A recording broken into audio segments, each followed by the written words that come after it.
दोस्तों, क्या आप जानते हैं कि आप भी टैक्स पे करते हैं? अब आप सोच रहे होंगे कि मैं तो कमाता नहीं हूं, मैं तो एक स्टूडेंट हूं, तो मैं कैसे टैक्स पे कर सकता हूं?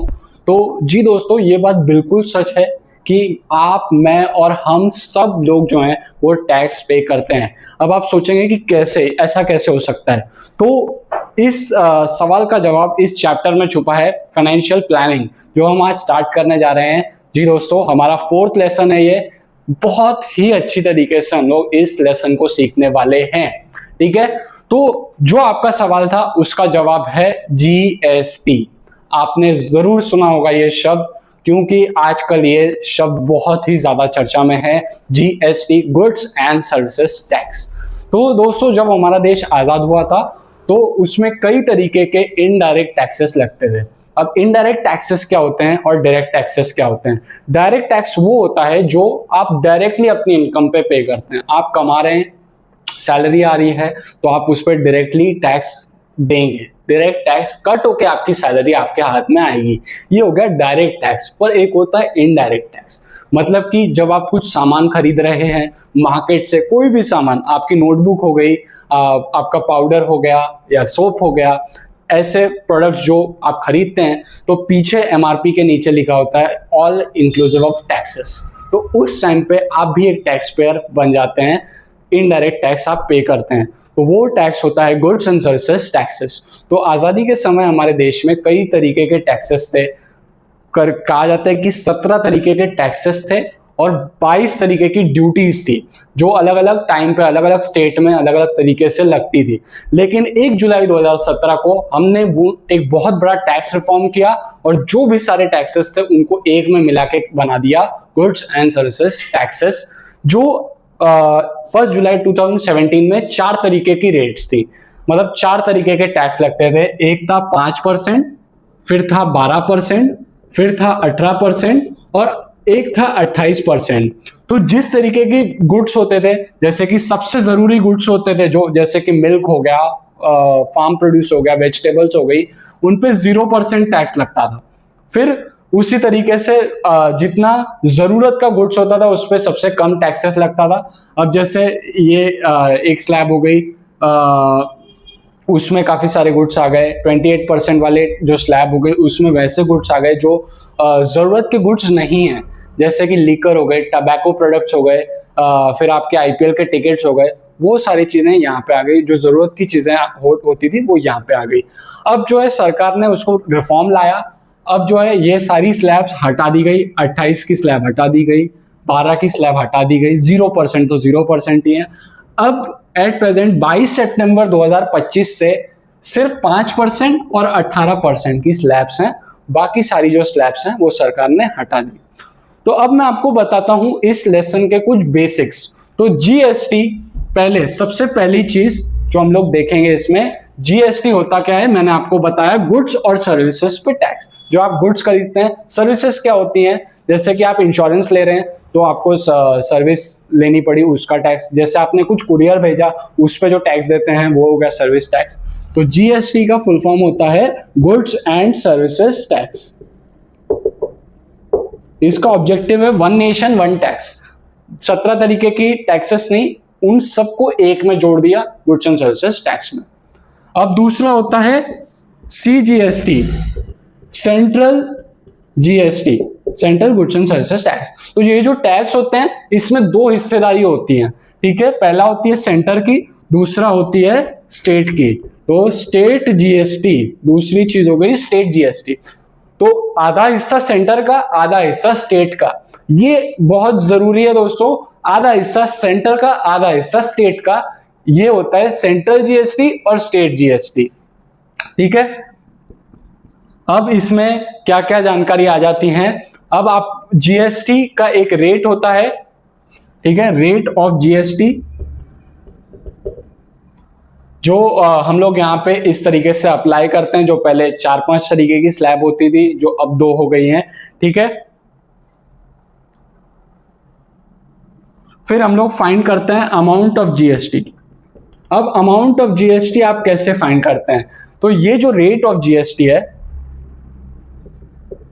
ये जो रेट ऑफ जीएसटी है उसको आप मल्टीप्लाई कर देते हैं टैक्सेबल वैल्यू से। लेकिन सर ये टैक्सेबल वैल्यू क्या होती है? तो आइए मैं आपको बताता हूं कि टैक्सेबल वैल्यू क्या होती है। यहां पे लिखता हूं, मैं ऊपर लिखता हूं टैक्सेबल वैल्यू।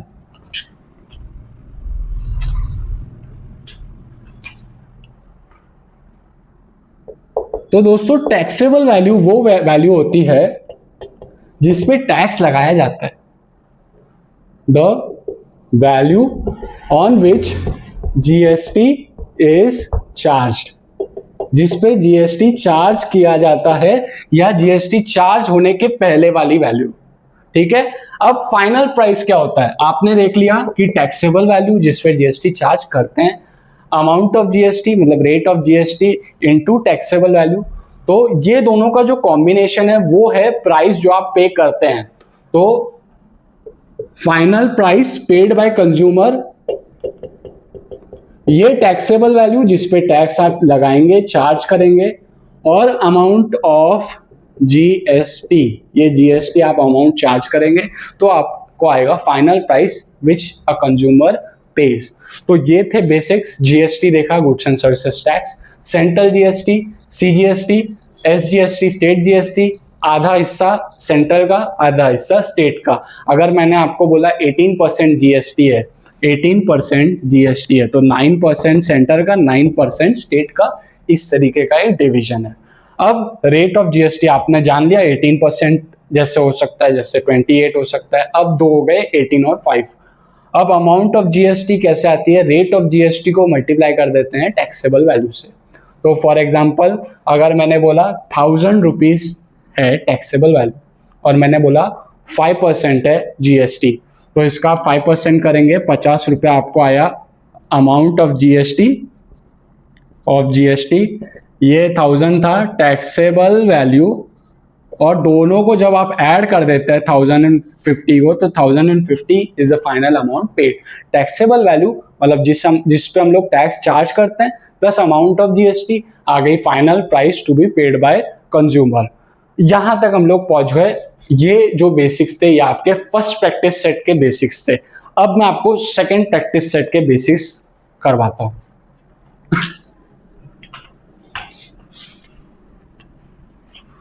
तो अब दोस्तों देखिए सेकंड प्रैक्टिस सेट के बेसिक्स मैं आपको समझाता हूं। सेकंड प्रैक्टिस सेट में क्या बोला गया है कि समझिए कि मैं एक ट्रेडर हूं, मैंने किसी से गुड्स खरीदे तो मैंने टैक्स पे किया, और मैंने किसी को गुड्स बेचे तो उससे टैक्स कलेक्ट किया। तो देखिए मैं ट्रेडर हूं, मैंने परचेज किया गुड्स, ठीक है, मैंने समझिए मैन्युफैक्चरर से परचेज किया, तो परचेज करते टाइम पे मैं टैक्स पे करूंगा, और मैंने सेल किया कस्टमर को, मैंने किया सेल, तो अब सेल करते वक्त पे मैं टैक्स कलेक्ट करूंगा कंज्यूमर से, जो प्राइस पे करूंगा उस पे मैं टैक्स कलेक्ट करूंगा। तो जब मैं ट्रेडर को टैक्स पे करता हूं परचेज करते समय, तो वो कहलाता है इनपुट टैक्स। मैंने परचेज किया और उस परचेज पे मैंने जो टैक्स दिया वो हो जाता है इनपुट टैक्स।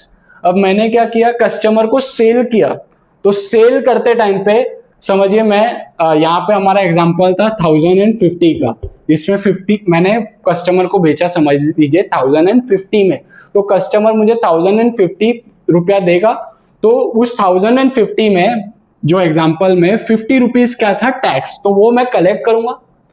तो सेल करते टाइम पे मैं जो टैक्स कलेक्ट करता हूं उसे कहते हैं आउटपुट टैक्स।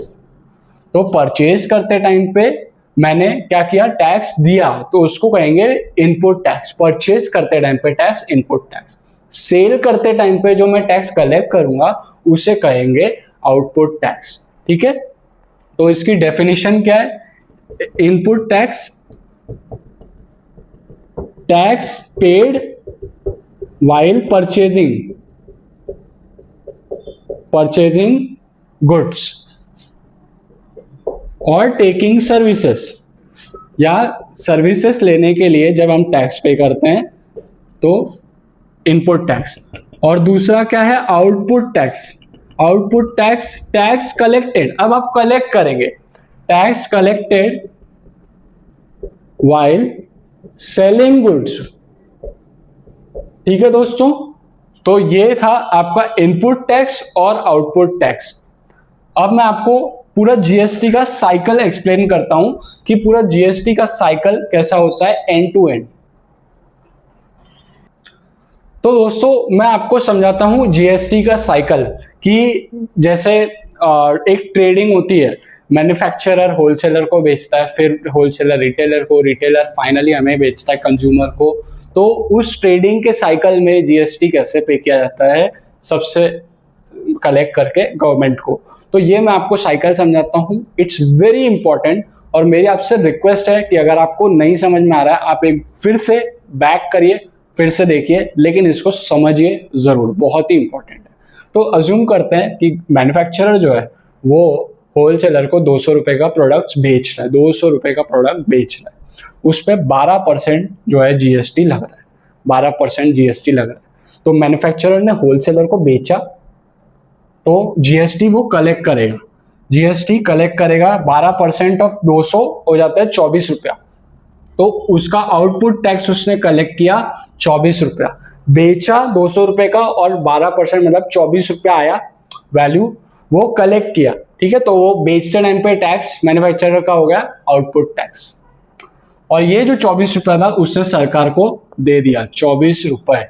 ठीक है, अब जो इसका आउटपुट टैक्स है वही होलसेलर का इनपुट टैक्स है, क्योंकि इसने कलेक्ट किया 24 रुपया, तो होलसेलर ने पे किया परचेज करते टाइम पे 24 रुपया, बराबर है। अगर मैन्युफैक्चरर 24 रुपया कलेक्ट कर रहा है, कैसे कलेक्ट कर रहा है, होलसेलर 24 रुपया दे रहा है, परचेज करते टाइम पे जो टैक्स दिया उसको बोलते हैं इनपुट टैक्स। तो इसका इनपुट टैक्स हो गया 24। अब मान लेते हैं कि होलसेलर रिटेलर को 300 रुपए में बेच रहा है सेम प्रोडक्ट जो उसको 200 में मिला, 12% टैक्स है, तो 36 रुपया हो गया। ठीक है, तो अब 36 रुपया वो रिटेलर से कलेक्ट करेगा, बेचते टाइम पे कलेक्ट किया। ठीक है, बेचते टाइम पे जो टैक्स होता है उसको क्या बोलते हैं, आउटपुट टैक्स, तो 36 रुपया। ठीक है, अब ये बेचते टाइम पे 36 कलेक्ट कर रहा है, मतलब रिटेलर क्या है 36 रुपये दे रहा है, तो जो इसका आउटपुट टैक्स वही इसका इनपुट टैक्स। बेचते टाइम पे 36 रुपये कलेक्ट किए होलसेलर ने, मतलब रिटेलर ने खरीदते टाइम पे 36 रुपये दिए, तो जो इसका आउटपुट टैक्स वही इसका इनपुट टैक्स, तो 36 रुपये हो गए। अब यही रिटेलर ने 400 रुपए का प्रोडक्ट बेचा कंज्यूमर को, जो इसने 200 में दिया होलसेलर को, जो होलसेलर ने 300 में दिया रिटेलर को, रिटेलर ने कस्टमर को दिया 400 में। अब 400 में बेचा, 12% टैक्स है, तो 48 रुपीज कस्टमर से कलेक्ट किए, तो बेचते टाइम पे कलेक्ट किए, मतलब आउटपुट टैक्स हो गया 48। ठीक है दोस्तों, तो साइकिल में आपको एक बार फिर से एक्सप्लेन कर दूं क्विकली। 200 रुपए का मैन्युफैक्चरर ने होलसेलर को बेचा प्रोडक्ट, 12% जीएसटी था, मतलब 24 रुपए। अब बेचते टाइम पे कलेक्ट किया, मतलब हो गया आउटपुट टैक्स 24। अब इसका आउटपुट, होलसेलर का इनपुट टैक्स 24। होलसेलर ने रिटेलर को 300 में बेचा माल, ठीक है, 12% जीएसटी था, मतलब हो गया 36 रुपए। तो बेचते टाइम पे कलेक्ट किया, मतलब हो गया 36। ठीक है, और जो इसका आउटपुट वही इसका इनपुट। अब रिटेलर ने कंज्यूमर को 400 में बेचा, तो 400 का 12% 48, बेचते टाइम पे कलेक्ट किया, मतलब आउटपुट टैक्स 48 रुपीज। अब आप बोलेंगे कि सर क्या सरकार को फाइनली तो कस्टमर ने 48 रुपीज टैक्स पे किया, तो क्या सरकार को सिर्फ 24 मिलेगा जो मैन्युफैक्चरर ने यहाँ पे दिया है? नहीं, हम लोग क्या करेंगे कि यही जो इनपुट टैक्स होता है उसी को हम लोग बोलते हैं input tax credit. Input tax credit का मतलब क्या होता है कि जो होलसेलर है वो क्या करेगा, जितना टैक्स उसने मैन्युफैक्चरर को पे किया था वो आउटपुट टैक्स में से माइनस कर देगा। देखिए होलसेलर पे आते हैं, होलसेलर ने 36 कलेक्ट किया रिटेलर से और उसने पे कितना किया था 24, तो उतना पार्ट माइनस करके 12 रुपये सरकार को भेज देगा। उसने होलसेलर ने पे किया था 24 रुपए टैक्स और कलेक्ट कितना किया 36, तो 24 से 36 कितना ज्यादा है 12, तो वो उसने सरकार को भेज दिया। नेक्स्ट पार्ट पे आते हैं रिटेलर पे। रिटेलर ने कस्टमर से कितना कलेक्ट किया था 48, पर रिटेलर ने पे कितना किया था 36, तो कितना ज्यादा हुआ 12, तो 12 रुपए उसने सरकार को दे दिए। अब ऐड कीजिए 24 12 12, 24 12 12 हो गया 48 रुपीज टैक्स। ठीक है, तो सरकार को भी 48 रुपीज अपने मिल गए हर एक स्टेज पे, यहाँ पे 24, यहाँ पे 12, यहाँ पे 12। कैसे मिले फिर मैं आपको समझाता हूँ। मैन्युफैक्चरर के पास में कुछ इनपुट टैक्स क्लेम करने के लिए नहीं था, तो कुछ माइनस नहीं किया हमने। ये 24 रुपया सीधा आउटपुट टैक्स गवर्नमेंट को गया। यहाँ पे 24 ये होलसेलर ने 24 पे किए थे और उसको रिटेलर से मिले 36 रुपए, तो अपने 24 रुपए रख के उसने एक्स्ट्रा जो 12 रुपए थे वो सरकार को दे दिए। अब रिटेलर पे आते हैं, उससे होलसेलर को 36 रुपए टैक्स पे किए थे और कस्टमर से 48 लिए थे, तो अपने 36 रुपए रख के एक्स्ट्रा जो 12 रुपए है वो उससे सरकार को पे कर दिए। तो 24 12 12 48 रुपीज सरकार को अपना टैक्स मिल गया। This is very important, very very important. तो आप ये ड्रॉ कर लीजिए, ठीक है, फिर हम लोग आगे बढ़ते हैं।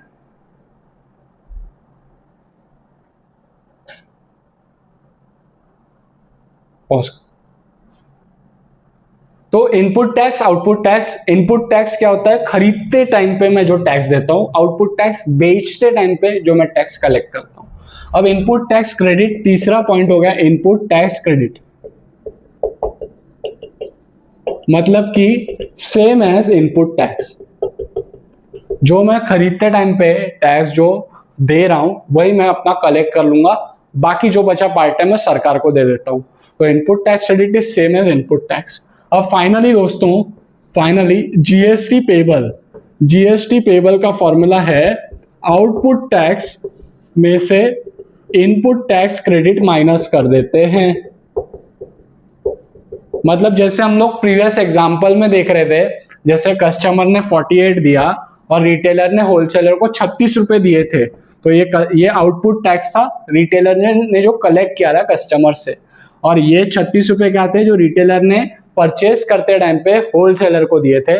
मतलब इनपुट टैक्स जो सेम होता है इनपुट टैक्स क्रेडिट की तरह, माइनस कर दिया 12 रुपए, आ गया GST payable. Very important, GST payable output tax minus input tax credit. तो ये आपके फर्स्ट जो प्रैक्टिस सेट का बेसिक्स था, वेरी इंपॉर्टेंट दोस्तों, बहुत ही जरूरी है। मैं आपको स्ट्रांगली ये सजेस्ट करूंगा कि अगर आपको एक बार अच्छी तरीके से और समझना है तो आप फिर से देखिए वीडियो को, लेकिन इसे अच्छी तरीके से समझ लीजिए। और अगर आपको पसंद आया हो ये वीडियो तो लाइक शेयर करके सब्सक्राइब करना ना भूलें और बेल आइकन दबाना तो बिल्कुल भी ना भूलें। थैंक यू वेरी मच दोस्तों।